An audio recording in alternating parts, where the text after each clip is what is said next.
216, a link to the Past Randomizer podcast. I am your host, Fear Agent. Today on the show, we've got Josh Bittner.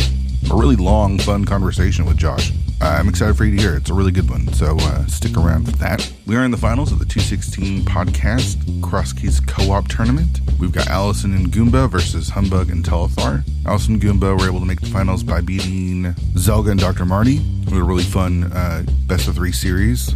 Both those teams went 5-1. Humbug and Telethar were able to get past Scholzer and Tedo, who were the only undefeated team going into the brackets. They took that series to 3 games and won that last race. It was a close one. It was a really, really fun one. So we have our finals. Game number 1 is going to be March 2nd at 2:30 p.m. Eastern. And it's already got a channel. It's over on Speed Gaming. So all of the brackets have been restreamed. Huge shout outs to the people that have tracked and calmed. Really appreciate people volunteering for this small little tournament. And it's been fun to watch. So you can check those VODs out over on Speed Gaming. I think all of them, except for one, has been on the main Speed Gaming channel, and one game was on Speed Gaming too, and that was because they were happening simultaneously. So check those out. They've been a lot of fun. Tournament's been a lot of fun, and it's gonna be cool to crown a champion. Speaking of champions, we have our winner from the Zelda music draft a few weeks ago. I was supposed to announce it last week, and I forgot. Shireen's been bugging me to post the results. We have our winner. 30% of the vote goes to Leoria. So GG's. It was a close race between her and Shireen. I'll read a couple of the responses for Leo's picks. Someone said Leo had 6 great picks. Shireen had 3 of the best and 3 just okay ones. Wally took the worst Mulgara first. What the heck? So that was a vote for Leoria. Another one was, I appreciate the justifications for the Boss Clear and Malmo Mart selections, but they were 2 of the weaker songs in the draft. However, in my opinion, Leo's other 4 are the best top 4 by a pretty wide margin. Her 1, 2, 3, 5 picks might be all in the top 10 songs. Overall, certainly top 15, including the overall number 1 pick at pick 6. Someone else voted for Leoria, saying Malmo Mart. I wonder who that vote was. First 3 picks are some of my favorites in the entire franchise from Leo. And someone else said she picked the best music. So it was close, but it was a lot of fun. The real winners were everyone, because I thought that draft was fun. I thought the draft was really entertaining, and it was fun listening to all that awesome Zelda music. So maybe we'll run that one back. It was a lot of fun. So congratulations to Leoria for winning the Zelda music draft. Also, again, want to shout out Leoria for editing the show for me. Does an excellent job, and continue to show the support for Leo in the 216 pod Discord. She's making the show happen. I really appreciate it. All right, let's get to the interview. Josh is an interesting cat. Like, we had a couple of, let's not call them rough, but just some interactions that were not necessarily the most friendly. I can be off-putting at times, and I can come off kind of harsh and direct, curt. And so I didn't know if there was going to be a time where Josh and I talked. But I want to take advantage of this opportunity and try to, I don't want to say mend fences, but just get to know Josh. I think that's a problem, right? It's because we have limited interactions with people, usually on Discord or maybe in a couple of streams, that you can kind of put people in a certain category of like, this is somebody that I either like or don't like, right? And I don't think it's as black and white as that. I think people are complicated. People are deep. And when you get to know someone, it changes things. And I think getting to know Josh changed things. I really enjoyed talking to Josh, and I was really glad to have him on the show. So let's get to it. Here's Josh Bittner. So let me ask you this. Looking at you, because we met at Speed Gaming Live. Yeah. Never would have guessed you like as a metalhead. Oh, yeah. I grew up in the early 2000s, like my teen years. The transformative years are going to be what we would affectionately call the worst decade in music for quite some time, the early 2000s, mid 2000s. So, man, did I love me some butt rock, new metal. Because I was a teenager in the late 90s. So like right when like Korn and like Limp Bizkit hit, and I was always into it, but I was like ashamed of it at the same time. It's like, yeah, you're growing up and you're trying to figure out like what it is that you like. And I don't know, there was something corny about new metal to me, but I did grow up like in my car, chocolate starfish and a hot dog flavored water was just so worn out because of how much I played it. Yeah, right at the peak of Limp Bizkit, right before they fell apart. Right. Yeah, but imagine that, but except it's 3 days grace. Okay. So you went a little bit later, right? Yeah. Okay. I see. You're like, oh no. Yeah. As I'm just gonna I'm sure Aaron is gonna hear this, Mr. Aaron Snurd. I'm just gonna be like ragging on Canadian butt rock. But you like it, right? Like you play the guitar. You know, before we started, we talked about you playing guitar. Is that what you're playing? Are you doing metal or is it something else? It's all over. So, I mean, I guess we kind of get into like a bit of my music career as it does kind of intertwine with gaming here, there, and everywhere. But yeah, I mean, I do play some hard rock, some metal. When I was more of a professional, I will play anything you pay me to play. Did you actually get paid to play the guitar? A little bit. Nice. Not enough to keep doing it. Sure. I mean, it's tough. Like there's so much competition in it for sure. I mean, my understanding, if I'm remembering the lore right, I mean, you're a comic writer? Artist. Yeah. So, I mean, it's like any creative profession, I'm sure you can relate. At least in America, we don't really value art and paying people for making art. Right. So it's like the fact that you're able to do it as a living is like, hats off. Like, that's amazing because like that's a really hard thing. I really made a good go of it, especially like it's just basically in the 2010s when I really made a serious go of it. It was just the wrong decade for anything guitar oriented music. Right. I mean, rock is dead, in my opinion. Like, it's so hard to find good modern rock. Yeah. I grew up in the 90s in the heart of grunge. I'm from the Seattle area. Right. Oh, what a glorious time. Right. If you want hardcore rock, I mean, the alternative stuff was so big over here. Yeah. Obviously, you can go back into the 70s, the 60s, the 70s and stuff. There's, massive times for guitar music. But it feels like after like 2010, like guitar-driven rock is just kind of gone the way of the dodo. I know there are people still play guitars and stuff. It's more of a niche because I remember like, especially when I was like hard into my auditioning days, Imagine Dragons was really breaking through hard. So the entire industry in Los Angeles where I live it's like typical Suits. Like, in the 90s when Nirvana broke, every fat cat in the studios, they wanted the next Nirvana. So that's why we got post-grunge and stuff like that. So it's like, where's our next Kurt? Like, especially like by the early 2000s, after it's been 10 years after Kurt passed, it's like we are really scrambling to try to find the next Kurt. So at that time it was, we're trying to find the next Imagine Dragons or like put a band together with some Nepo baby and he'll be the front man or he or she'll be the front man for this Imagine Dragons ripoff. But okay. So when you said you made a go of it, you were trying to do studio musician or you were trying to do studio and live? Okay. Yeah. In Los Angeles, there's kind of in a whole scene of like musicians, like they'll play in bands and, you're trying to play a lot so that you can be seen and either get recruited into a good band, like a big band or a touring band. Session work helps you get paid. I know some people in my life that kind of transition more to session work, but it's hard. I mean, even the ones that sort of make it, I mean, I can tell you in my actual adult job now where it is boring and staring at spreadsheets all day, I probably make quadruple the money they make per hour. And I have like insurance and stuff like that. Yeah. It's always that trade-off though, right? Because again, I have a job that's the same thing where it's like I make a consistent amount of money. I get paid regularly. I have insurance. I have a 401k and all that stuff.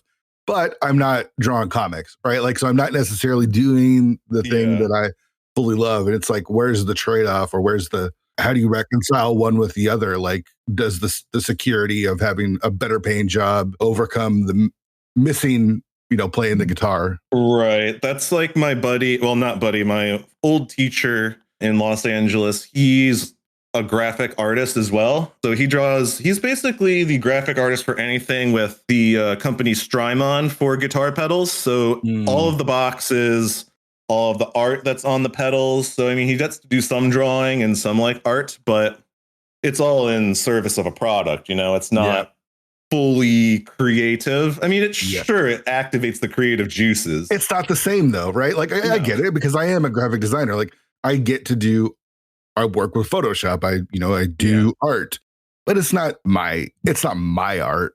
It's not the same thing. You can put it on like your resume as like, ooh, look at this art I did, Yeah. like hire me, please. Yeah. But it's not like I drew this and like, this is my story. Exactly.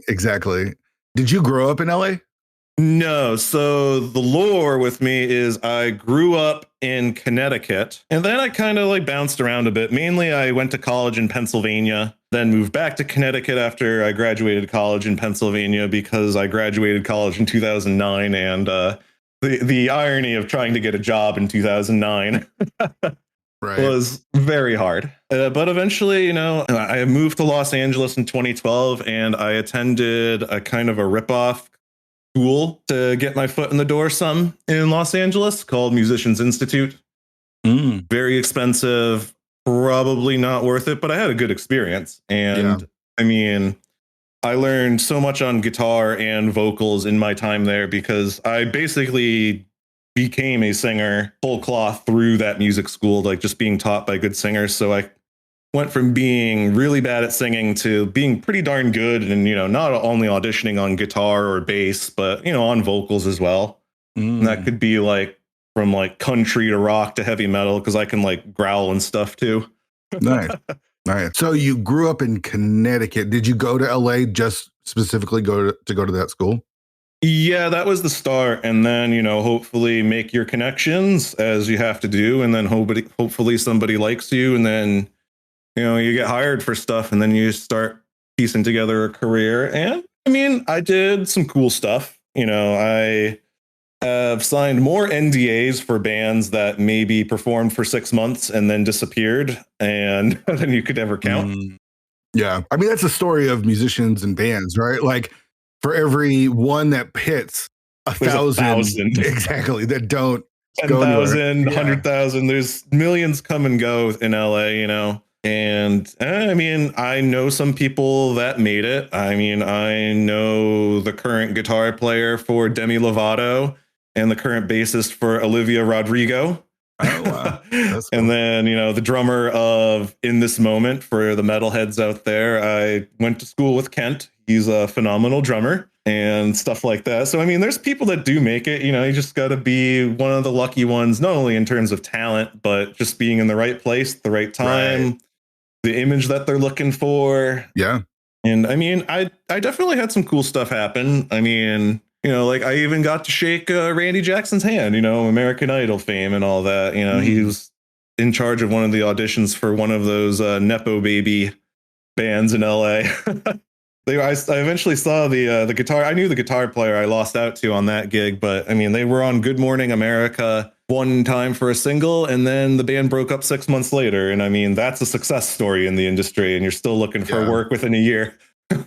Right. I mean, gosh, music's so different nowadays too, because again, I grew up with CDs, tapes actually was the one, cassette tapes the first. And then, I remember cassette tapes. Yeah. And then CDs. And now, I mean, do people still buy CDs? Do people even buy music? Cause like I have an Apple Music subscription, right? Like I just listen to whatever I want, whenever I want without having to pay, which sucks for artists and it sucks for musicians and stuff.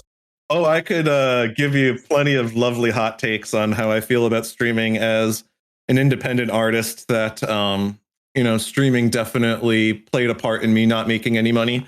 But I mean, I recognize it's an amazing deal for music and like it didn't happen out of nowhere. There was a vacuum, right? Like you can remember in the 90s, for every post-grunge CD that you bought or, like what I did, with my crappy music too, like there's 2 amazing songs on the record and then like 10 or 11 crap ones. And they're still going to charge you $15 retail before a sale. And like, consumers are going to be like, that's bullshit. Like, totally. So of course there was going to be piracy for that. And then the industry was just way too slow to realize. I mean, by the time iTunes came out in 2005, it was way too late. People were used to not paying for music anymore.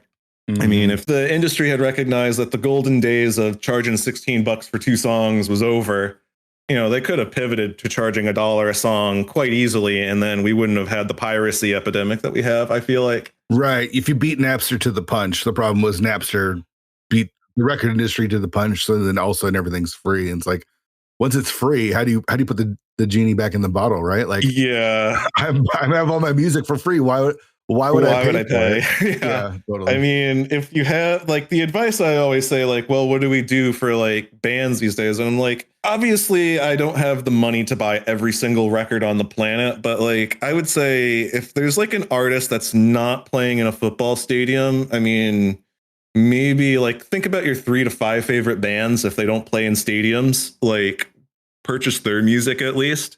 Yeah. You know, just a few. Like, obviously, I don't think Drake or Taylor Swift really need your album purchase money anymore. Right. I think there's a shift, right? Because of the newer generation that's growing up on Twitch and YouTube, and people were willing to give money to, you know, the smaller streamers or people that are mid-size, even mid-size. It's like, it's so much easier for me to pay $5 a month for someone's Twitch. Yeah, it's the patron model. Yeah, totally. So I think music is sort of going to be adopting that, or has some ways, with like SoundCloud and. Yeah, a lot of independent bands. Like for instance, there is a comedy metal band called Psycho Stick, and you know they have a phenomenal Patreon. I mean, I don't sub to it, but I'm just aware of it. So it's just like any sort of way, like an independent band that's not on a record label makes money. Like it's all patron models or like merch sales and things like that. Yeah, for sure. Basically, being an independent artist, you're not making music to sell. You're using music to get people into the door to buy your t-shirts and stuff like that. Yeah, for sure.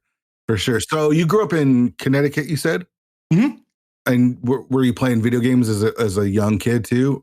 As you were trying to rock out on the guitar? Were you? The guitar came way later. Okay. If we're going to go back to the beginning, I'd say the first ever gaming experience, and maybe this will tickle a couple of people's memories here. It was on some sort of like IBM Tandy computer that my dad owned, and it would run on DOS, but it had some sort of like list-based program launcher. It was like maybe 16 colors. And this is like talking like 5 or 6 years old. And like my dad had like the original Jack Nicklaus Golf and PGA Tour Golf on that. Okay, nice. And if you look those up on YouTube, I mean, they look pretty rudimentary. Like, I mean, I think those games ended up getting ported over to the NES. Okay. But I remember that sort of stuff very young like that. But aside from that, that's the earliest stuff. Most of my early gaming stuff would be through my neighbors, because I have an older sister, and naturally she had friends, and they had the SNES. The friend had a SNES, and my sister wanted one, but my parents wouldn't let her get a SNES because my parents probably correctly assumed that I would get addicted to video games. So there's an alternate history. My sister could have been a game. Yeah. Your sister got punished because you would probably like it more than even she did. Yeah, exactly. That's hilarious. Yeah, because I'm like 3 years younger than my sister. And so I guess there's an alternate history where my sister became a huge gamer, but because of that, she never really got into video games. Okay. Because it was Mario Kart that she really liked, the original OG Mario Kart. But my friends had the SNES next door, and we only really played sports games. We had Super Soccer and Brett Hull Hockey for the SNES, and I do remember the younger of my two friends next door. They had A Link to the Past, but he was even younger than me, and he would just die to the rats and escape, and that's about all I remember from A Link to the Past. Sure. I even remember that when I got into rando, like when you're extremely bad at the game because, you know, you haven't really played it much, you know, and you only start with 3 hearts, and that's good for 5 hits. Right. So if you're not really in control of the character very much, you know, you just get hit by those stupid rats running around and then you die. Mm-hmm. But yeah, it was just, we'd play Super Soccer, Brett Hull Hockey. They might have had a couple of other SNES games, but I mean, the one I really remember was when they got the N64 in 96 at Christmas, because they got the Wayne Gretzky's 3D Hockey, which is a really silly arcade hockey game. But the one that really clicked was Star Fox 64. Yeah. When that dropped right around the summer of next year, and they got that because one of their birthdays was in July. And still wasn't allowed to own a video game console. So my parents played a little trick on me. At that time, we had finally gotten a Windows PC. We were way late to getting a Windows computer. And they did a little trick. They did the "we have Star Fox at home" trick. And that was the Fury 3 game for the PC with the Sidewinder joystick, which it's maybe there might be one person out there that's like, holy shit, Fury 3, I remember that game. Yeah. Where it's like you control a spaceship and you use the joystick to fly around 360, and then you just, you're like shooting up the targets or whatever. So what do you was that stopped your parents or prevented you from getting a console? Was it they just thought video games bad? It was the 90s. Eventually they caved. I guess maybe they caved on somewhat because right around like 97, 98 or so, they got me a Game Boy Pocket, still black and white Game Boy Pocket. Okay. With they gave me FIFA 97 on it. So that kind of dates when I got it. I did eventually get like Pokemon Red for it. And also they had like for the Game Boy an NHL 96 copy, which barely ran. It was kind of funny to think back on that. What do you think broke the camel's back? Like what was it about the Game Boy? You think probably because it's on the go. So if they're like my mom's going somewhere. So my sister and I were homeschooled at the time. Okay. And so I guess if like my mom had to go somewhere, run an errand, like give the annoying 9-year-old a Game Boy and shut him up, sort of thing. Right. Yeah. And it's got batteries, so it's like can't last as long as and it's a Game Boy Pocket. So the battery, 2 AA's would last 20 hours. Okay. Unlike, a 3DS, which will last like about 3.5. I mean, it's basically almost like it's like the forerunner to iPad babies of today. Oh, yeah, for sure. It's just funny to me that they held out until the Game Boy, and it's just like, all right, here you go. I didn't even know, because it was a complete surprise. I didn't ask for it. It was just given to me for my birthday, and I was just like over the moon because, I never owned a console before besides the family computer, which had like, the Fury 3, and we did get NHL 97 for it. So it was kind of cool because, it was better than the PlayStation version when my friends got their PlayStation 1.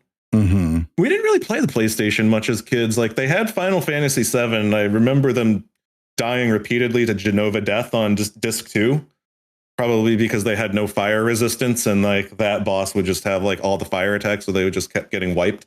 I've actually never played it. I mean, with the remake, it's kind of cool, and it is kind of neat to go back. I mean, obviously the graphics are never going to hold up. Right. I would say maybe like, I don't really know too much about it, but this game has been modded to hell and back. So you could probably download like an updated texture pack that makes things look less blocky. But it was just like, that was a good one. So let me ask you this. Yeah. Young Josh has no consoles, so you got to go to your friends. It sounds like you're really into sports and sports games as well. What were you doing as a kid when you weren't playing video games? Because obviously every time we were kicked out of the house. Yeah. Like you can't be at your friend's house all of the time, right? Like, yeah, I mean, I was highly regimented as a kid. There was like, basically there was 3 things in my life, like really until I went to college. Like I was really hard into, and this was forced on me at the age of 7, but I was a violinist. So practicing a shitload of violin. Okay. And honestly, being one of the best players in my town at the time, as it kind of turned out, as it was an interesting quirk. We were allowed to participate in the elementary, middle, and high school orchestras. I guess like there was an agreement made and we were allowed to participate in those. So, I mean, eventually I was the concert master for the middle school and high school orchestras, despite not technically attending the high school. So a lot of violin. Did you like playing the violin? Yes, not really. I think what I wanted to do when I was like 7 was I wanted to learn to play drums, and my mom was like, absolutely not. She said, I think you have to take 1 year of violin, then maybe I'll let you learn the drums then. And well, probably I just forgot and never came to collect on that promise because, I'm a dumbass kid. You can tell a kid anything and like they'll forget like a year later. Yeah. But it was violin, but I played a lot of like town league, baseball, soccer, and also got into hockey. So I was doing a lot of sports. I mean, I would almost have like sports practices almost every single evening. Wow. So your parents kept you busy then? Oh, yeah. I mean, I definitely had plenty of time to game. I can think to like, especially as we get into my teen years, my parents never replaced that first Windows computer from 1997 until 2003. So I remember NHL 2000 was the first year they came out with a franchise mode, and you could simulate up to 10 seasons and like, do roster building and all that stuff, do the drafting. It was pretty cool. I remember doing that for like years. So I had time to game, but yeah, I was also playing, I was a goalie for soccer and hockey, like until I like wrecked my leg, and then I was like a forward, but so lots of sports, lots of violin, and then the gaming when I can. Yeah, sneak the games in when you can. I remember, so this is a little tragic story. I lost my Game Boy Pocket on a flight because it was with my toiletries, like in a backpack. Like we were doing like one of our vacations and we were flying. And like, I think like the soap exploded and it soaked the Game Boy Pocket and it died. But I remember with the Game Boy Color, because they bought that to replace that. They're like, oh, that sucks, kid. Let's give you this for your birthday, like a month later, sort of thing. And I remember like the lights, all the attachments. Like if you kind of like, I know like on Scott the Woz YouTube videos, like he'll go through like old catalogs of like for like Nintendo products for like Christmases of the past. And it's just like core memories unlocked because it's like you have a magnifier, a light, all this stuff. Yeah. That you can hook up to your, because I mean, they didn't have backlit screens. So if say when I got the GBA, I wanted to play Golden Sun after bedtime, I had my little light. Yeah, that's right. I remember the first Game Boy Advance didn't have the backlights with them either. No, it wasn't until the SP. I still have my GBA. It doesn't work, so I'd have to take it to like my retro shop to see if they could fix it if I really wanted to do that. So when you look back at your time growing up, I don't know what your relationship is like with your parents, but do you feel like you were held back or are even forced to do stuff that you didn't like? You wish, everyone has regrets or whatever, and you can only control what you can control. But like, do you look back with like fond memories of playing the violin and all the different sports and stuff? Here and there with the violin, it's like I made some of my friends that way, like through the orchestra and stuff like that. Like that was really one of my main ways of socializing because, homeschooled, you're just at your house. Right. Yeah, that definitely built up some resentment as I was like becoming a teenager. And that's really where the guitar saved me because like I picked it up. My first guitar was given to me by that same neighbor's parents at Christmas. Like she used to be a guitar player, the mom. And I'm just saying it vaguely, so I'm not like doxing anybody, by the way. But like she gave me an acoustic that she wasn't using.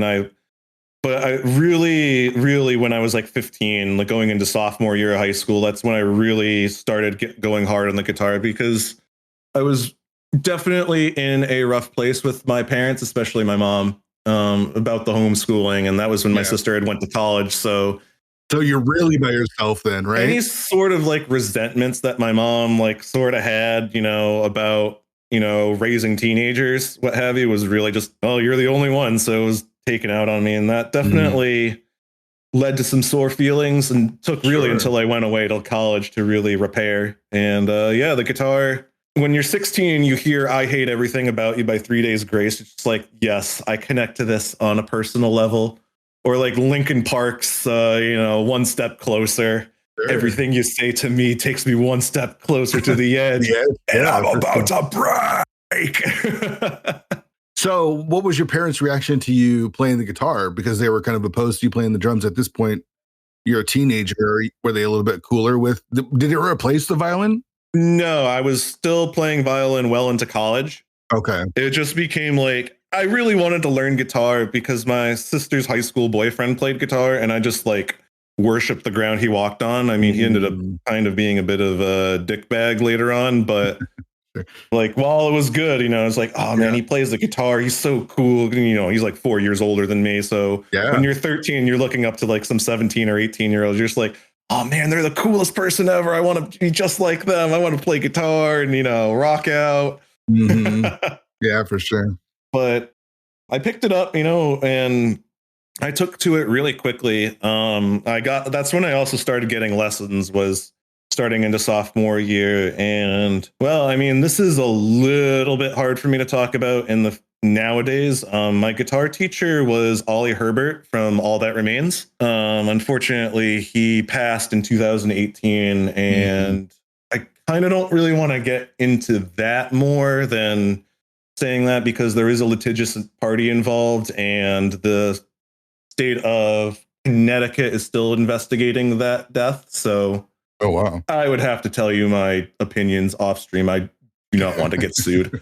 Sure. Yeah, he was my teacher before the band broke big. Because where I lived in Connecticut, I lived outside of Hartford, and that's like 45 minutes from the Massachusetts border, where the big metalcore scene was just like building in. So like bands like Killswitch Engage, All That Remains, like his band, Shadows Fall. There's a whole bunch of bands that just like broke from the same town in Massachusetts. That's crazy. I had no idea that all those bands were from that area. Yeah, I mean, because it's just like Western Massachusetts. That's right over the border from Connecticut. So I mean, you would have these guys like teaching at like guitar stores, in Connecticut, Massachusetts, New Hampshire. It doesn't take very long to get to another state in New England. I'll put it that way. Yeah. I went to Jersey. I went to school in Jersey, so Okay.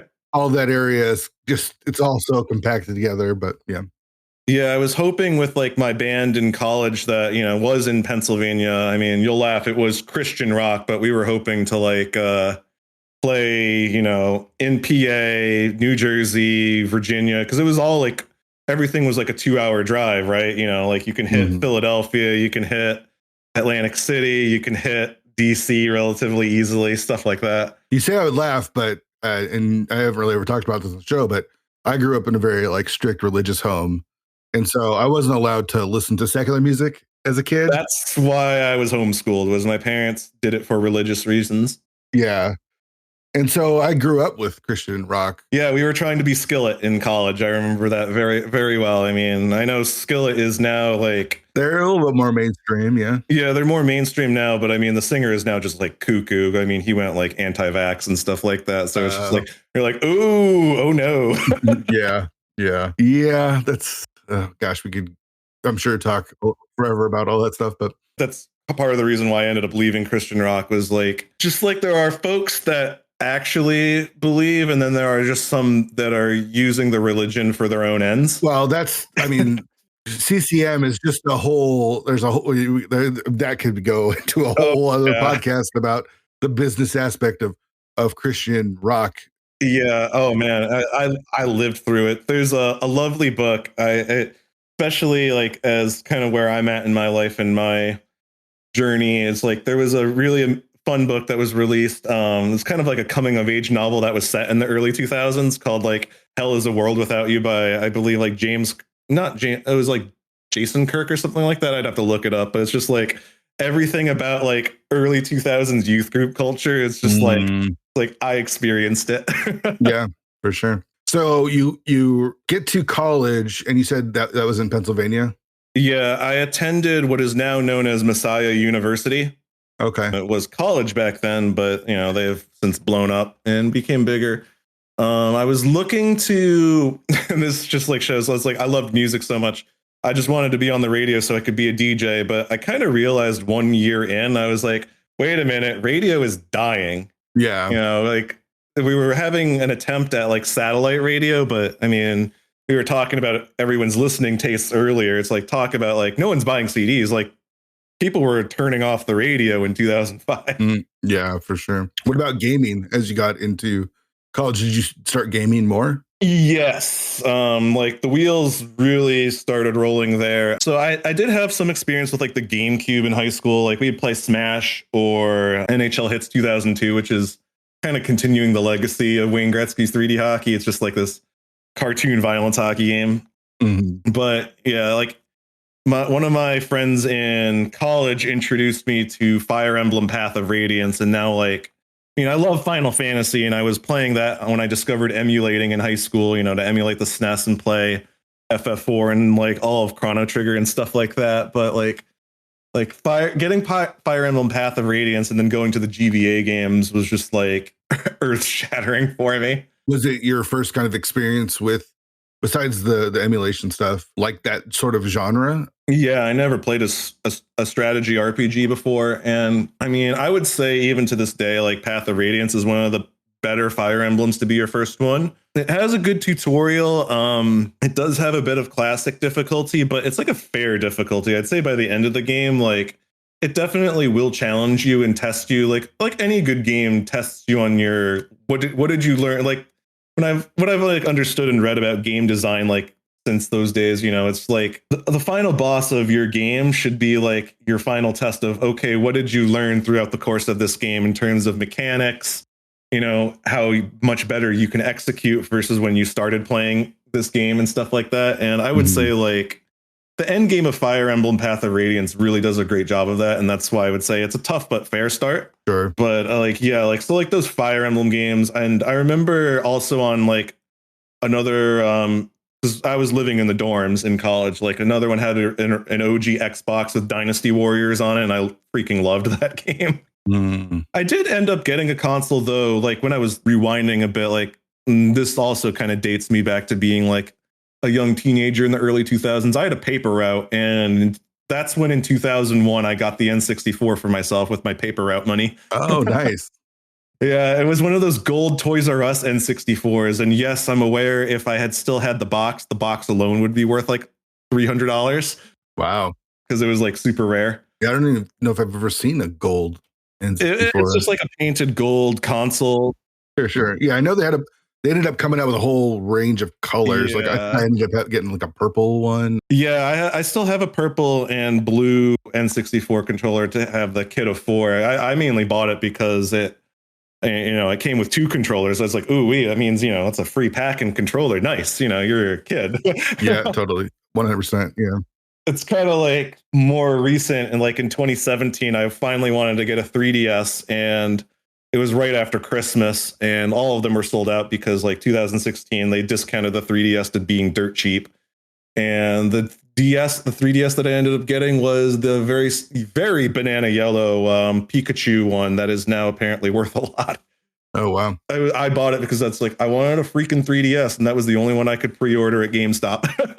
Yeah. But yeah, I mean, I got into college, and I do remember playing a lot of Mario Tennis 64. That was a lot of fun. Like we would have like little tournaments on the floor and stuff like that. Sure. And although it's kind of funny, the gaming kind of comes full circle. My parents fell into the Nintendo Wii craze.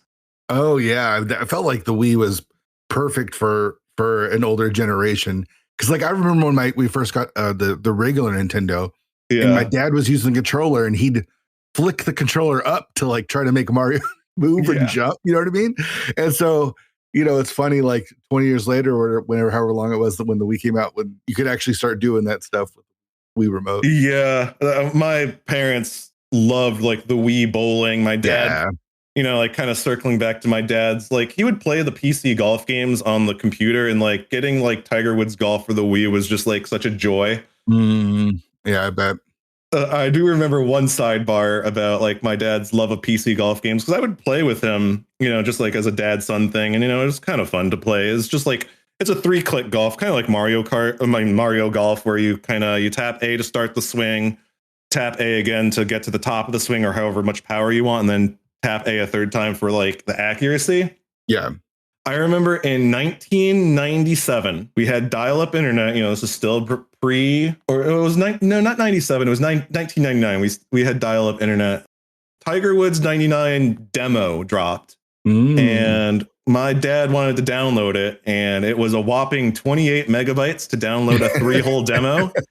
We started it at like 9:30 p.m. And he said it was done downloading when he was leaving for work the next morning. We left the phone line blocked all night to download a 28 megabyte demo download. And it's just like, wow, the graphics. Yeah. So, okay. So I'm trying to put all the pieces together here. Yeah, I know it's a little scattershot. No. You, big into sports games, right? Like it feels like that was the majority of what you're playing growing up, and even as you got older into college, still into sports games. And then you start dipping your toe into other genres here and there. I mean, I loved RPGs as soon as I discovered them. Like I remember like being 10 years old, and my friends, they got the Final Fantasy VII, like enamored by chocobos, right? Things like that. But then I think I really remember it like freshman year of high school, like truly discovering JRPGs, because, I had a friend, an orchestra buddy friend who was given a laptop by his school because he was in the International Baccalaureate program, the IB program. I don't know. I think that's still a thing. But it was the smart kid, like wing of the school, if you will.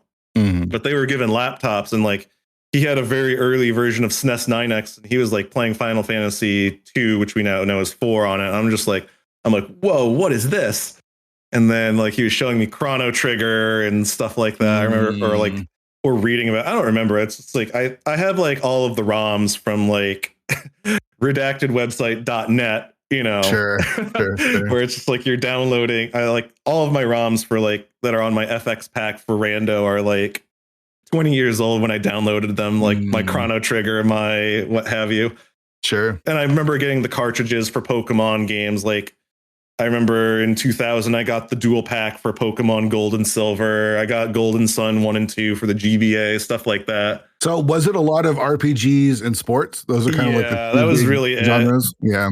I'm going to anger a lot of people and say that I've never really played a 3D Zelda. Like I tried playing Ocarina of Time, and I just this is where like I have a lot of holes in my gaming because I am just so bad at what we now know as the modern like 2 thumbsticks, like one to look, one to actually move. Like I just could never sort that out for the life of me. So like FPS games, I couldn't really play. Adventure games like The Witcher or what have you, I can't really play. I'm just like very frustrating. I get it. I mean, you'll grow up with it. You don't have a nostalgia for it. You don't really ever get accustomed to it. I get it. It makes sense. Yeah. I mean, I tried playing Halo 2, like with all the LAN parties in college, but I mean, I would just be terrible. So it was just like I've tried off and on for 20 years to get used to that like dual thumbstick or like WASD and mouse sort of thing, and I just couldn't really do it. So like JRPGs are great because they're easier in that sense to like move around, and then the sports games, I don't know, it's just because it's a top-down camera, right? So yeah, sure. And I don't know, there's something that when you grow up with it, right, it almost becomes second nature, and as you kind of evolve as the games evolve. Yeah, and I mean, I loved hockey so much. I mean, I still do to a sense, but I mean, the Sabres being terrible for over a decade has kind of killed most of it. Sure. It's just like if you're a sports fan of anything, it's kind of, I mean, I used to be into baseball too, although, I was a cursed Yankees fan thanks to my dad. So, but it was kind of hard for me to watch Yankees games once I moved to LA because like, oh, cool. The game is like in the middle of the afternoon when I'm unavailable. Yeah, totally. It's like anything on the East Coast, like everything, we all know what's up, trying to watch football at 10 in the morning or something like that. And it's just like, This sucks. Yeah. I actually have to remember to wake up to set my fantasy football lineup. Yeah. Oh no. So you go to school in Philadelphia, you go back to Connecticut, right, for a little while. Then you decide to give the guitar thing a go in LA. Yeah. And I promptly blew out my elbow. So this is something that I kind of mentioned in Fred's to Rando. I partially tore my triceps and right like at the start of the whole like trying to make a thing on the guitar. So I can still play, but how did you do that? Just playing guitar. It just snapped in the middle of a guitar class that I was in. And I had to go to the hospital and everything. I was in a sling for like a month as it healed. And were you just like rocking out like Jack Black style, like just going nuts? No, it's just it's a repetitive strain injury. I mean, like it's kind of like, I mean, because like all my hobbies are like using a computer mouse or stuff like that. So I mean, if you're not like doing stretches and stuff like that to like make sure that you're staying healthy, or you're ignoring the signs of like inflammation and stuff like that. I mean, I still live with it to this day. Yeah. Does that require surgery or did? No, I didn't need surgery. I just healed up. But I mean, I was weak for a long time.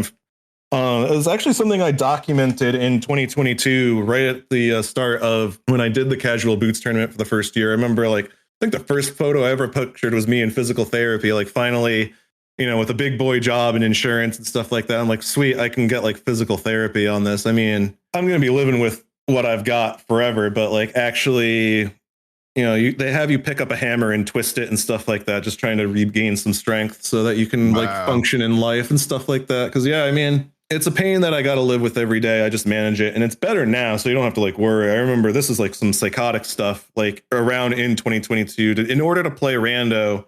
I'd be taking ibuprofen, putting a CBD cream on the arms, and using a massage gun in order to play.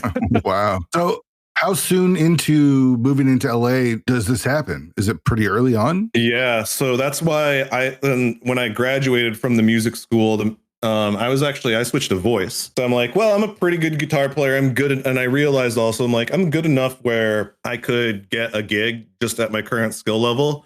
Sure, it would have been awesome to like woodshed 8 hours a day, like you need to for that program, and you would just become this like god of a guitar player. Just like anything, it'd be like, imagine if you took like graphic design courses like intensely for 2 years, and like it's just like if you can dedicate 8 to 12 hours a day to like getting good at a particular craft, like you will get freakishly good at it. Right.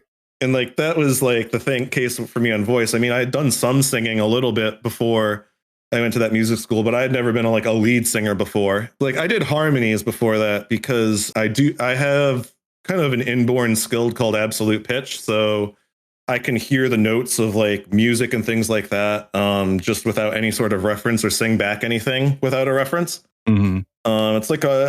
It's a rare, like half genetic and half taught sort of skill. More common in Asian countries where there's a phonetic language to speak with like different pitches for different meanings. But, like the overall odds are like somewhere between 1 in 10,000 and 1 in 20,000. But yeah, I'd never been a lead singer before attending that school. And I mean, yeah, you spend 2 years singing the crap out of your voice, you'll get a lot better. Sure. Well, so let me ask you this: your mental fortitude, because you go to all the way across the country to play the guitar, yeah, and then you get injured and you can't play the guitar. Like mentally, what's that like? And do you feel like you're kind of set up to be able to handle that kind of stuff?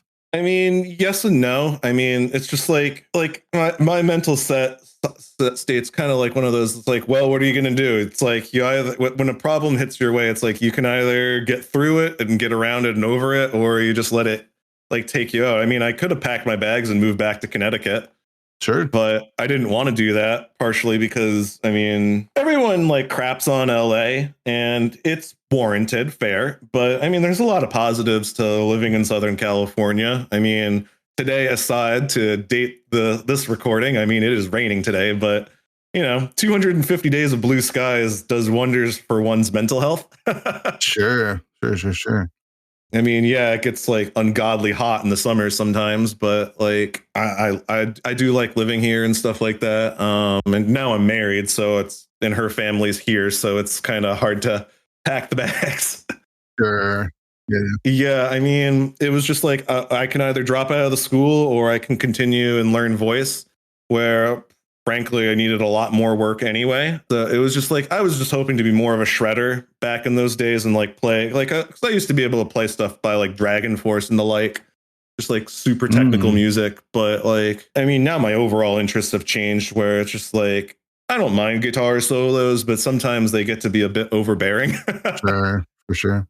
So it's, talk about like adopting the grunge mindset where there's not really a lot of guitar solos. Right. Yeah.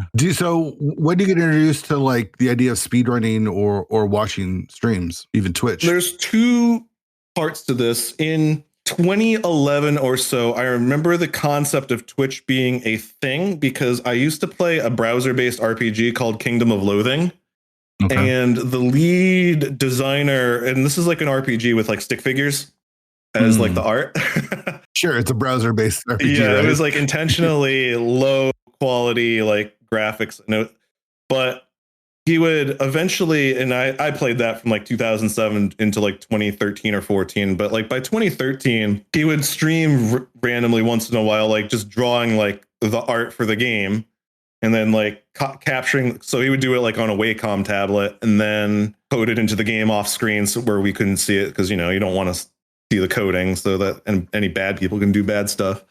But like so that was like the first part of like Twitch, and then a friend's sister got into streaming in like 2014. I would remember watching her play a little bit of like playing like the original Destiny. And then I completely forgot about Twitch for many years until really, like with Rando. I discovered Rando thanks to the YouTube algorithm. I somehow got fed stuff for like the awesome games done quick. And then that somehow led the algorithm to morphing into, oh, so you like this randomized A Link to the Past game. And, being the little content goblin I was, like, yes, I do like it. And I remember watching that it must have been like a 2018 tournament. And what really my memory was, there was a runner called Pika Pals who was using the Pikachu sprites. And they went deep in that tournament because I was watching. It was a tournament where you could select a mode. I don't remember which tournament that was, where it's like, I guess there was like a vote and a veto. Mm-hmm. Yeah, it's like fall of 2018, I want to say. It might have been that one, because that sounds right, because my former bass player in I guess you could call it my band, the one that I really ran, he got into Rando at the time. His handle was Matsudeno. I don't know if anyone would remember him or not, but this would have been in 2018.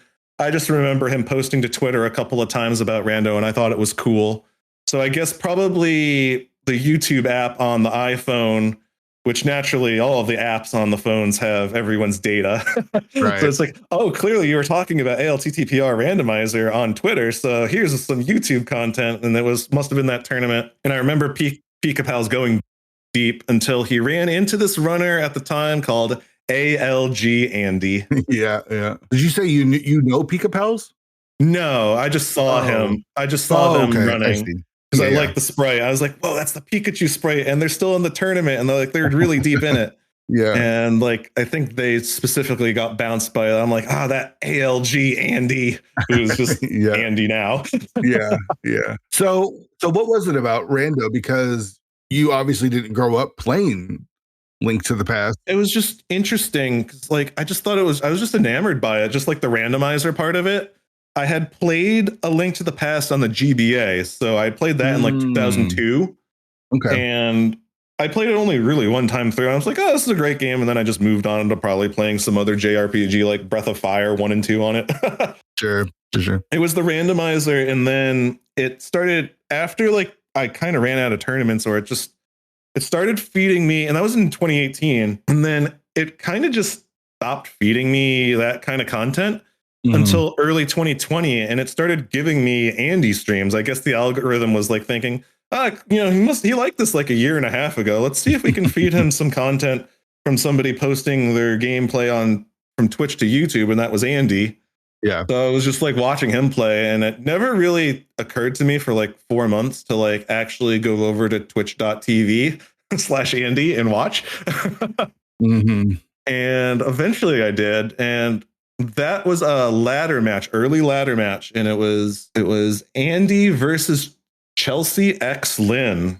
Talk about another guest that's been on 216. Yeah, I think I found my way over to her channel, and just like that was a really welcoming community for like newcomers getting into Rando. And by this time I was like all in. I'm like, this is so cool, like the randomization and all that. 'Cause, it's like, what are we going to get this time? Are we going to get another ped seed? Just being like typical Twitch chat dipshit.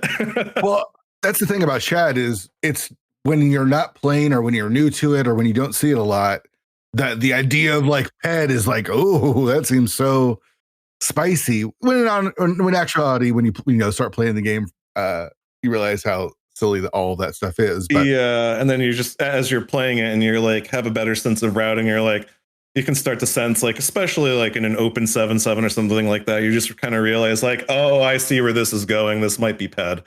And then you just kind of you can make a gamble towards playing to ped or something like that. And you're just like, I called my shot. So that made you pick up a controller then and decide to try to give it a shot? I mean, I watched Chelsea playing for like a couple of months, and then like some of her like kind of like associated friendos, like, I mean, I eventually like saw like Willard playing, and then Lock Cole Live was playing, so I'd hang out in their chats. But yeah, I do remember like by July of 2020, and we were hard into the pandemic, and it's just like why don't I give this a shot? Like I haven't played A Link to the Past in 20 years, and I've never played it on SNES and stuff like that. So I was like, why don't we give this a shot? And I mean, I have my VOD hidden, and it took me 7 hours and 4 minutes to beat the game. Sure. With like an hour on getting knocked off by Ganon, like over and over again. Ganon is tough, man. It is tough. Like we take for granted how hard the game is if you've never played it. Like it is tough. It takes like practice. The thing is like just by being in this community, and like I'll even say this, like even if you think you suck at this game in terms of like the community average or something like that, I still assure you you're probably in the top 1% of all gamers at this game. Right. Because like who's put hundreds of hours into this game, who's played this darn game like right over 100 times, even like only like super freaks do that for other video games. Like, you know, right. Here we are just like cranking like 3 seeds a week or whatever, you know, and like. So do you remember your first race? Yes. And that was the irony of it all. My first opponent was none other than Chelsea X Lynn. Nice. Was it on the ladder? Yeah, it was on the ladder. And I managed to keep it under an hour by losing because I lost by 59 minutes and 30 seconds. Sure. But again, you're racing against someone who has so much more experience than you, right? Like, and I mean, this was Chelsea at the peak of her powers. Right. And it's your first race. Yeah. And so I get stomped, and like some of the community had realized pretty early on that I was matched up against her. So it was kind of funny. But yeah, I played at a pretty poor level. Well into 2021. I remember signing up for the Challenge Cup and then dropping. And that's probably my first interactions with Lumago, was like saying, hey, I think I need to drop. I'm probably just going to get my ass kicked and I'm not going to have any fun. And that kind of pissed him off. Fortunately, they had a replacement because one of the other admins forgot to sign up. So they were able to switch me out. Was this before the tournament had started? Yeah, it was before it started. I was even assigned to a group. Like I was assigned to a group that would have had Ben Teasy before he got called up to the main 2021. And some other runners that I was just like, I have no shot. I'm just going to die. And I just decided like I was going to drop. So that pissed him off. But why drop? Why not take the losses? Why not try to play the game and you know, lose and learn? Yeah, that's my great shame in Rando is doing that. I don't think you have to have shame. I'm just curious more of the mindset of that. It was just like probably just being a coward. Okay. But what Lumaga did though is saying, you know, I strongly encourage you to join the mentor tournament that will be announcing in a couple of months. So, and that's where realistically, you know, we started our first gasp of improvement. You know, I had some good mentors in there, including, you know, like Laggy was a huge one, and he stuck with me actually after the tournament, but also one of my mentors for a couple of the weeks. And this was solely done based on the mentor sheet and seeing that he was in Pacific time zone. It was none other than Gamachu. Okay. Freaking Gamachu. Just like, nice. Just pick one of the top runners in the community out of a hat, basically. So he just kind of put himself out there, and you got to. Yeah. I mean, anyone, if you're on the mentor list with GMP, you know, anyone that's a mentee can like say, hey, can you mentor me? And then if they can, you just say, yeah. How was he as a mentor? He was great. I mean, he was wise enough to like a good mentor will realize like the skill level of where their mentee is at. And then, you know, he'll basically kind of just take that into account for like suggesting what play you should do and stuff like that. I definitely learned a lot about routing from Gamma, and still do, because, you know, he and I talk randomly here, there, and everywhere about, you know, routing decisions. He's done a couple of VOD reviews for me, although I do make sure to pick up shields just for him. Does he tell you how to leave Turtle Rock after finding the flippers and go to Hobo to get the ice rod? Did he ever teach you how to do that? No, I think he wasn't too much into that bit of luck sacking yet. Okay, just checking. But he was definitely teaching strong routing instincts, and definitely, I mean, he definitely pushed me towards like that sphere of routing. And like for instance, in the one of the matches that he mentored for me, we were one from go mode, and we had two choices. We could either go back dependent Eastern, or we could go forward into Ice Palace. And I was like, well, I'll do what you do, you know, let's move forward. Let's go to Ice Palace. And that was the correct answer. My opponent went to Eastern Palace first, and that's why they lost and I won. So stuff like that, you know, it's like, that's aside from like I didn't, you know, I mean, there's some execution that I was taught, especially like casually, you know, on voice calls or stuff like that. But I mean, I would say like the biggest things I learned from that mentor tournament was like routing. Sure. Because like what I do, and this is one of the joys of why I love the randomizer, is that you could be not as skilled as someone, but if you can outroute them, you still have a shot. Mm-hmm. It's what makes it great, right? That's kind of why we play this game a little bit. Yeah? Obviously, as you get better execution, the amount of times you have to outroute somebody on decisions gets fewer and fewer. Like, so if you can, it goes from needing to make 3 correct decisions to 1 correct decision over your opponent. You know, that's where I'm at currently, you know, and I'm working with execution gods like Bidey and Flip Heel about trying to get better execution at the game. Yeah, so like that mentor tournament was huge, and that's kind of leads into the league season 4 or 5 2021, and that's actually where we had our first ever interaction because my teammate was getting banned. Your teammate got banned. Oh, was that you're Worldwide Wimpy? Yes. Oh yeah. So I think probably in our DM history, probably like the first thing is like, oh god, am I getting banned too? Yeah, that's right. I totally forgot about Worldwide Wimpy. So this is your like probably what, your second or third tournament you skipped out on the Challenge Cup. Yeah, we went to League, do GMP, and then we go to League, and then you get your teammate gets banned like, in the first week. Surprise!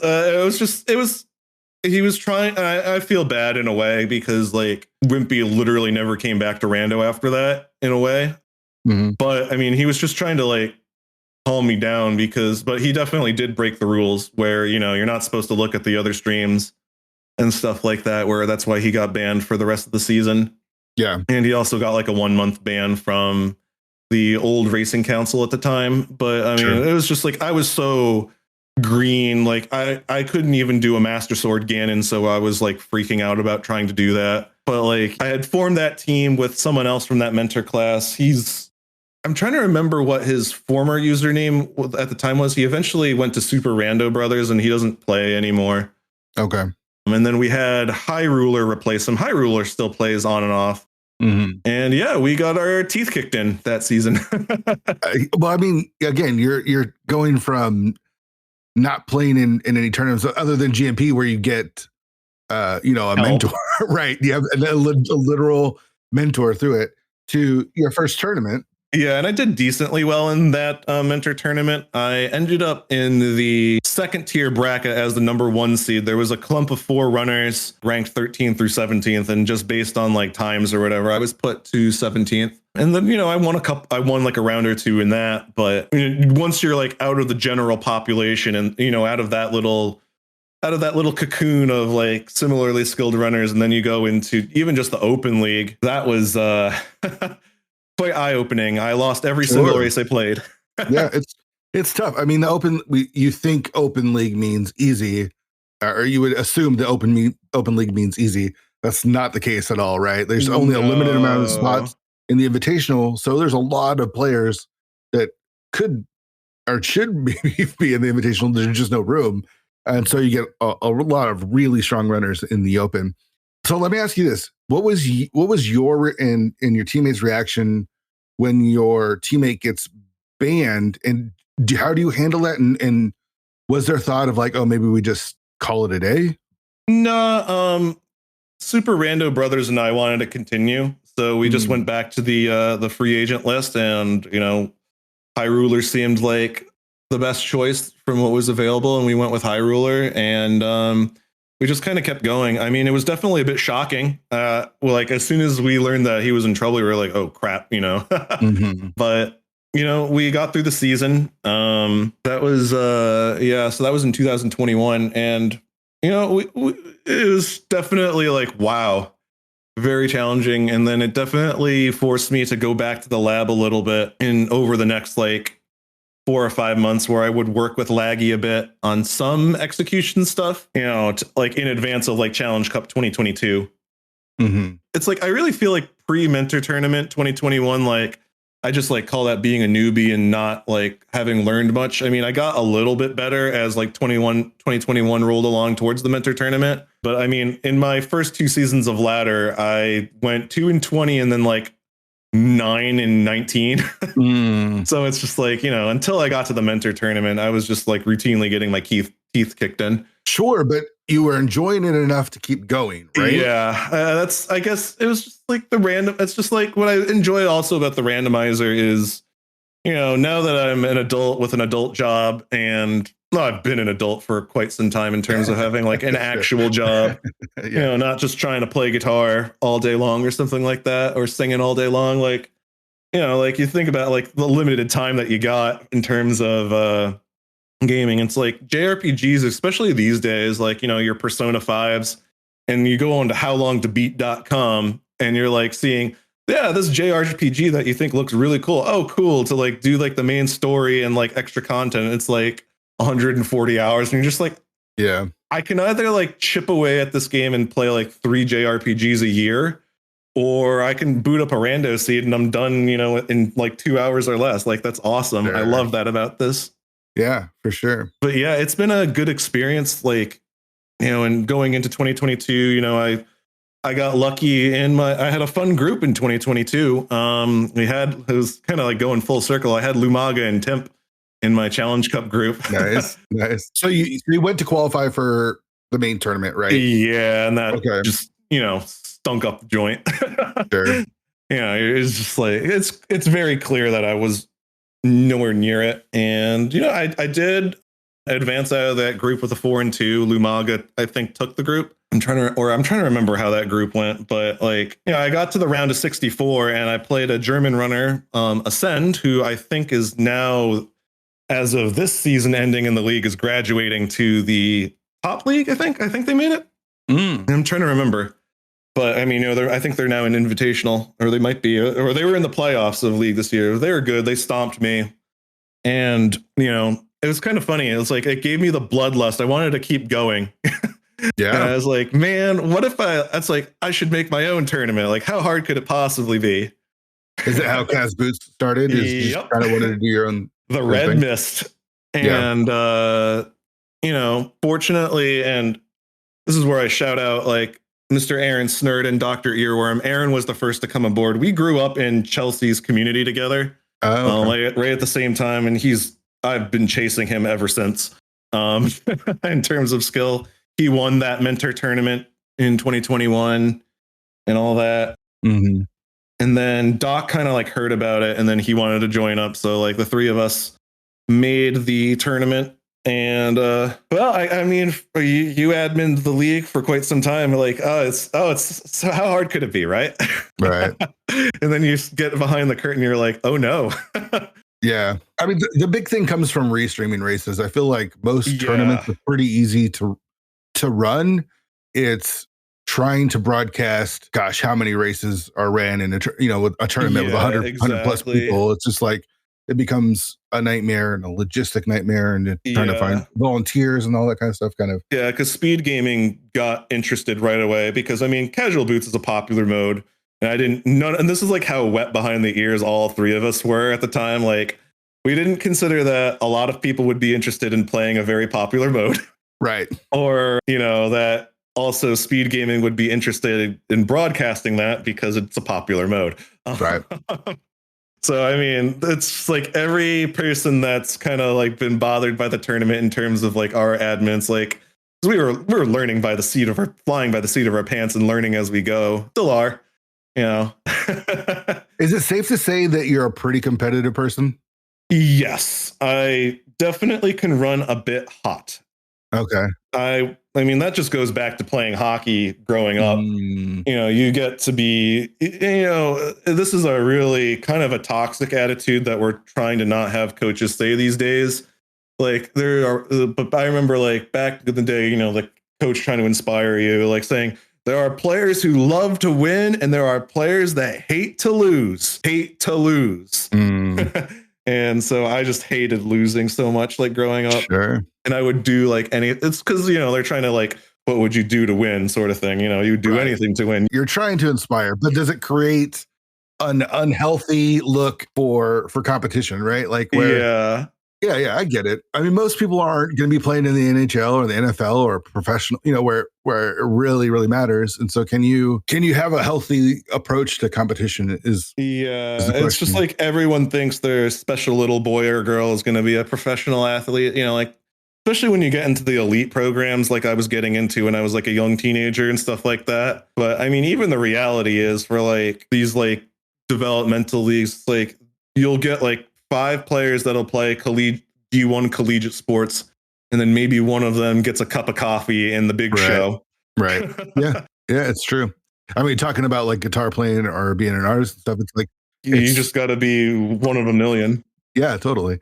You have to have skill, you have to have talent, but you also have to have a lot of luck and things kind of go your right way. Because like it's all like scout for like that. It's all scouting, and just like music and arts too. It's just you got to be scouted by the right person.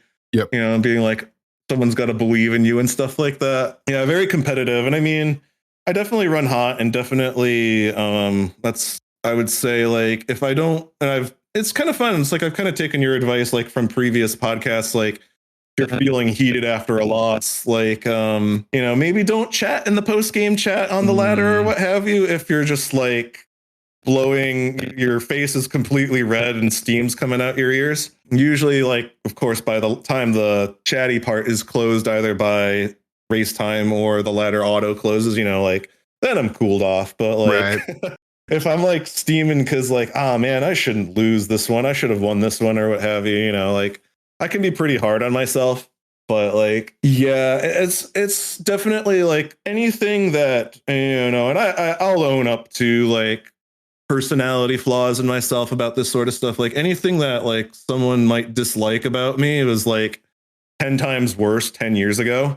So it's just like getting older and living a bit more, you some of the sharp edges get rounded off. Sure, for sure. So do you feel like you have a healthy relationship with Rando and the community and where you're at in 2024? Somewhat now. I mean, it's been up or down. I'll definitely own up, in the great community meltdown last year, I stepped over the line in a few places and said some things I probably should not have said, definitely should not have said. And, I have to own up to that. I feel like things are good-ish. I'm still learning. Like I'm shout outs to like Bitey and Flip Heel, like just teaching me. I do want to get better. I don't feel like I'm at a place with my execution where I want it to be. I kind of, I feel like, I mean, I'm not going to try to go for the world record, but I feel like there's a level of execution that I want to get to, and I'm not there yet. And I do want to get there and still have fun with the game. Otherwise I wouldn't be here. Do you feel like you have a good balance though of enjoying the game as you're trying to improve? Yes and no. Sometimes it's like it's hard to like regulate it sometimes because you are competitive. And like the other day, I do a PB on the ladder for casual boots where I drop a 104 and I'm feeling like high as a kite. I'm like, oh hell yeah, I just stomped. I rock and rolled. And then literally yesterday I'm doing a run of the vanilla preset because I got into the vanilla preset, late last year after SGL. And, then I stunk up the joint. And I'm feeling really crappy, and that was literally yesterday. Yeah. So it's just like, it's definitely trying to learn to even it out, with the community. I mean, that's what I enjoy about like adminning the Kaz Boots tournament. It's kind of cool to make a space for, especially last year, we had a lot more signups because we just let it be unlimited. And like, there was a lot of new people trying it out. And it's just like, I recognize that Cross Keys is the big hotshot tournament of the summer. And it's where a lot of people are going to go play, especially some of the top end talent. But like we definitely get top runners in the casual boots tournament, but I do like it being a space also for like, newer runners and stuff like that. Yeah. Because casual boots is a lot easier to jump into than Cross Keys, right? Like it's a way more friendly to new players mode. Yeah, I did the Cross Keys mentor tournament, and I mean, I'm still struggling. I don't know if I have the brain for it. Sure. Yeah, it's tough. It's hard. It's yeah. So I mean, like the casual boots tournament, it's also a shorter mode. So like, knowing that I'm probably sub 90ing unless something horrible happens, like is also like it's a governor on how much time I play, because I also noticed as being a stinky Cross Keys player, by about 3 hours, my dog starts getting upset and wants like a walk. Sure. She'll like start walking up to me and giving me the stare. I have my dog's a little Maltipoo that I've probably posted all over the place, but like, and she's not like one of those chill dogs that's like, just sits there and is like, yeah, I'm cool, I'm a dog. No, this dog's got like an attitude and personality and will like get up in your face. Very demanding and manipulative. Yeah. But like, yeah, I like that space to like create for new people, especially if they're coming from the mentor tournament. I mean, I don't know what our plans are going to be this year for when to do it because of the whole league and main tournament shift. Yeah. So I don't know if we're going to be able to align, because the first 2 years we were aligning with the bracket phase of the mentor tournament. Just so it's like, okay, your mentors are gone. Like some of you are still in this tournament, but like most of them after 1 week are not, because of the nature of going from 64 to 32. So like, here's your first tournament against like, the rest of the community here. I mean, unless they were like playing in Challenge Cup or something like that, but like, here's like, you can test what you learned. Yep. And, and I'm still learning. I'm still learning to be a better admin. Aaron is too. We're going to be making a post about this. Dr. Earworm is going to be stepping away as an admin. He told me this was a potential at SGL, but is confirmed because the doctor in Dr. Earworm is no joke. He is doing his doctoral defense. Yeah, he's definitely busy. So it's just, and also he got engaged. So, is going to be looking into that sort of thing. There's just a lot of life stuff. And then, just trying to be a good admin. He said it's not in the cards. No ill will. And we've recruited Joubert from the French and German community. He worked his ass off last, as just a mod. And what a good guy. Also likes guitar too, so that helps. Nice. But he'll be joining as an admin. And yeah, we'll make the official post on this later. But cool. Doc was instrumental for this tournament. Like, every insane idea that I had that didn't make it into the tournament, like that was basically Doc being like, Josh, you're crazy. Josh, stop. No, bad Josh. Yeah, Doc's good people. Yeah, I love Doc. I'm really going to miss him in the admin chat where, like in any admin chat, we're all, talking our little talk. Sure. So let me ask, this is the question that I ask everyone. Question, baby. Yeah. I mean, especially with your, admittance to getting heated while you play or when you lose, how do you handle tilt? I'll be a salty bastard for about like 20 minutes, after a race. And, I lost either. I mean, I feel like there's like a zone. I think it depends on the way I lost, right? If I lost because, I didn't go to left side swamp, like, what are you going to do? Some runners are more conservative and they're going to skip it. They're not going to skip it, whereas I will skip it gleefully almost every single time. Like, right. Those sort of losses, it's like whatever, like that was like a choice I made. I had to live with it. This is at any skill level, especially when at a more moderate to top level, like your margin for error just becomes zero with routing. So it's just like, well, you made the skip and they didn't, and you lost that way. It's like, I don't get too angry. I think I get more angry if I lose and I just blew it on execution. That's when I'm going to get heated. And especially because then that's when you lose by like 30 seconds or a minute and you're just like, what? And then, like sometimes if you're like extra salty and you like, I don't want to sound like cocky, but like, it's like with any runner, it's like, you can like, if you're going into a race against an opponent and you can feel sort of favored, but it's never going to shake out your way 100%, even if you feel favored. And, and just getting that slap upside the head when you lose, like that's always tilting too. But I mean, I'll be angry for like 15, 20 minutes and then I'll honestly forget about it. I mean, it's kind of like, it goes back to being a goalie in hockey where it's like you get scored on, right? It's just like losing in Randy, you get scored on. But if you're going to dwell on getting scored on, you're going to have you're going to get scored on again. Yeah. Right? The next one's going to go flying right by you before you can blink. And then like you're suddenly in a full down meltdown or you get yanked. Yeah. So yeah, you can be pissed off in the moment. I think that's valid. We're human. Most people don't like losing much, but I don't let it ruin my day. I'll put it that way. It's maybe sometimes my wife, when she gets home, like my gaming hours are pretty regimented. Like shout out to my wife being, she's not really into games, but like with our work schedules and stuff, I'm allowed to game most evenings. until a certain point. And sometimes, like, you know, when she gets home and I'm still a little bit long in the face, and she'll like, "Oh, did you lose?" And I'm like, "Yeah, I lost."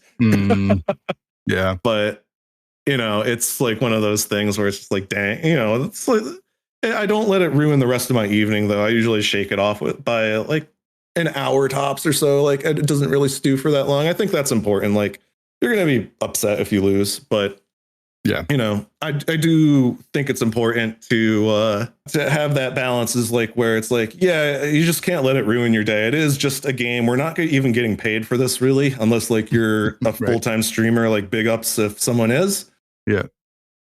Probably not a life I would really want either, because you're hoping for other people's generosity. I mean, that's a hard gig, and I respect the people that are able to pull it off full time.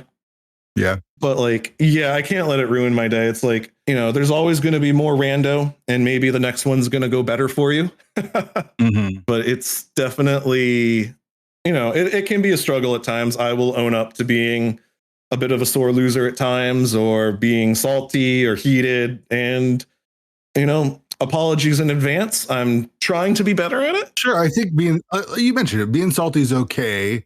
It's, do you take it out on that person, right? Like, you don't want to blow off, or even yourself. Do you take it out on yourself too, where it's you're beating yourself too much? And if you can have a healthy relationship with it, where it's like, yeah, it's really fucking sucks that I lost, but you know, I can get over it pretty quickly. Because definitely, like, beating myself up, I've been very good at that through most of my life. I'm a little better now. I mean, I went to therapy in like 2021, and that really helped me get through some stuff like that. Definitely shout out therapy if you're in a first world country with actual healthcare, or if you have insurance that covers it. Yeah. Big ups to that. I'd also say, like, my other big shout out is, and maybe this helps a little bit. This is a physical thing. Like, the other thing I always tell people is to get a sleep study, because if you don't know that you have sleep apnea, I got a CPAP machine a year ago, and that was also a life changer. And I think I'm also a little less miserable because of getting better sleep. You know, what's funny about that is, yeah, I've had a CPAP machine for a good decade now or so. But when I used it, I didn't know how much I wasn't sleeping. I didn't know what sleep actually was until I got a sleep app machine. So I was sold as soon as the results came back from the doctor, which were alarming, because they'll tell it in their nice little lovely doctor speech, like saying, so you have on an average of 12 events an hour, like in a nice gentle voice. And what that really means is, so 12 times an hour, you try to choke yourself to death. Right. Yeah. Why are you waking up really groggy and cranky every morning? I can't imagine.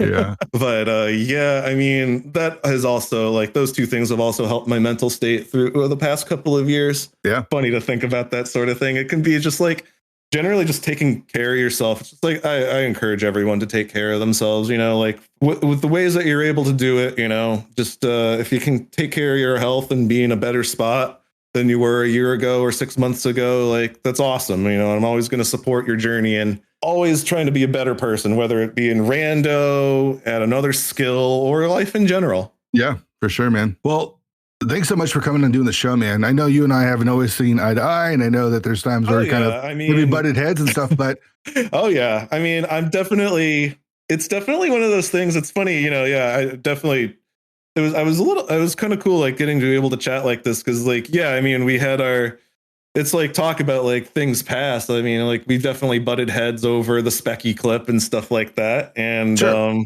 I have to admit, I didn't handle that very well. Well, regardless, like, whether you handled it well or you didn't, it's safe to say that we didn't see eye to eye on different things, or have had maybe not the best interactions. But I feel like getting a chance to just, you know, sit here for the last hour and a half and just chat and kind of get to know you has been a lot of fun. Glad. So thank you so much for reaching out. Like, this is really huge. Like, this means a lot. Like, I was definitely, you know, I was a little surprised, but, you know, like, it's really cool to chat. And, you know, it's like, it's like, here's the thing, like, here's where I can butt heads with a lot of people. I know, like, my sense of humor relies on a bit of a deadpan, and also in the realm of absurd. Mm-hmm. Like, I will make an intentionally absurd statement because it's ridiculous and that's funny. And not everyone finds that funny. And I mean, I've definitely leaned back on some of my shit posting and stuff like that, you know, like trying to tamp it down some, you know, and sometimes it like sneaks out, you know, I mean, like that's just like a sense of humor that's a little bit offbeat, you know, and definitely does not translate to text online. But you know, being able to chat like this, you know, we were able to have some good yucks over, you know, talking about terrible butt rock from the early 2000s and stuff like that, or laughing about, you know, growing up like in youth group.